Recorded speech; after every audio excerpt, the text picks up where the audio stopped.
પહેલાં 1.5 મહિના પહેલાં પાટણ ગયો હતો, સિલ્વર ડાયરેક્ટરને આશીષ ગંગે ભારી બધો લગાવેલા હું હવે રસીલાલ ઠામ રેગોર પ્રોપર અહીંયા 15 વર્ષથી પાલનપુર જ રહું છું અત્યારે. અને મારા જીગરભાઈ એવા પરમ મિત્ર મારા જીગરભાઈએ સલાહ આપેલી કે આ ઇલેક્ટ્રોનિક્સ કંપનીના પ્લાનમાં તમે પ્રોડક્ટ મેં જોયું, મને લાગ્યું કે આમાં કમાવા જેવું છે. મારી જોડે લોન લેવા માટે મેં કેમાઈ કરી અને બનીટું કરીને એપ છે, આમાંથી મેં 30,000ની લોન લીધી 22.5%. બરાબર. 300 રૂપિયા રિચાર્જના નહોતા મારી જોડે. બરાબર. મારા મિત્ર જોડેથી ફોન પે કરાવી અને મેં લીધું. બરાબર. આજે 47 દિવસની અંદર 40,000 રૂપિયા કમાઈ. કંપનીની દરેક પ્રોડક્ટનું રિઝલ્ટ બી એક નંબર છે. બરાબર. એટલે ધગસ રાખી અને આની અંદર 1-2 વર્ષ તમારી જિંદગીનો સમય ભોગ આપી દો, તમારી જિંદગી સાહેબ સેટ થઈ જશે. આમ બરાબર. પાછળ જોવાનું નહીં. બરાબર. જય અમિત ગોવા જવાના બીજી તારીખે ગોવા જવાના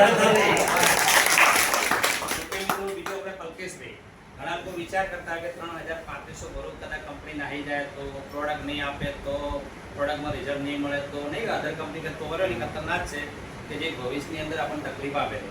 તો જે પલકેશભાઈ પટેલ એમના સાથી મિત્ર જે પાલનપુરની અંદર જેમને લગભગ અમને 10 લાખનું રોકાણ કરી અને આ બિઝનેસની શરૂઆત કરી.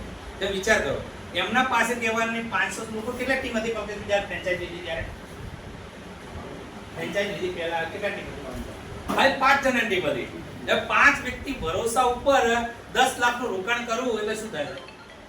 આજે લોકો 5,000 રૂપિયા ભરવા માટે 100 વાર વિચાર કરે. તો જે વ્યક્તિ 5 વ્યક્તિની ટીમ હતી અને એમનો એટલો ભરોસો આવ્યો સાહેબ કે 10 નહીં પણ 10 કરોડ રૂપિયા રોકશું તો કોઈ પ્રોબ્લેમ નહીં, અને એ વ્યક્તિ ફ્રેન્ચાઇઝી ચાલુ કરી. આજે તમારા સામે મિત્રો કેવા વિચાર કરો કે એમના માટે ચાલુ કર્યો હતો અને આજે આપણને બધો સપોર્ટ મળી રહ્યો છે. કે આ ફ્રેન્ચાઇઝી નથી, સમજો કે કરોડપતિની ફ્રેન્ચાઇઝી છે. આજે તમે વિચાર કરો નાની ફ્રેન્ચાઇઝી છે ને, પણ આનું ટર્નઓવર મહિનામાં કરશો ને તમે તો 10 લાખ 15 લાખ 25 લાખ 20 લાખ 5 લાખ કરોડ રૂપિયા. પાટણ શોપી ચાલુ કરી હતી ત્યારે 4 તારીખે ચોથા મહિનાની ત્યારે ટર્નઓવર મહિનામાં કેટલું હતું? 50,000.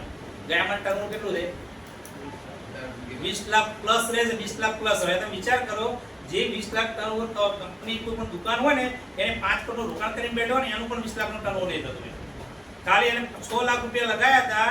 આજે ખાલી 3 મહિના થયા ભાઈ સચિવભાઈને સબ કમિશન કેટલું લીધું છે ખબર? 1.5 લાખ રૂપિયા ઉપર કમિશન આવી ગયું. હવે કદાચ વધારે નહીં સાહેબ 4 મહિના ભરે તેને મૂડી તો પતી જશે.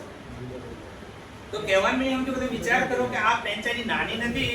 પાલનપુરની અંદર કદાચ મોટા મોટી દુકાન હશે એનાથી તમે વધારે કરતી હશે તો આપણે પલકેશભાઈના મોઢે સાંભળીશું સર કે તમારું જોઈનિંગ 5 હતી તો ફ્રેન્ચાઇઝી કેમ લીધી, શું કહેવા માંગો છો, સિલ્વર હાંસલ કર્યું, કાલે 14 પ્રોડક્ટ બન્યા એમના મોઢે સાંભળ્યું. જબરજસ્ત તાળી દઈએ, વેલકમ કરશું.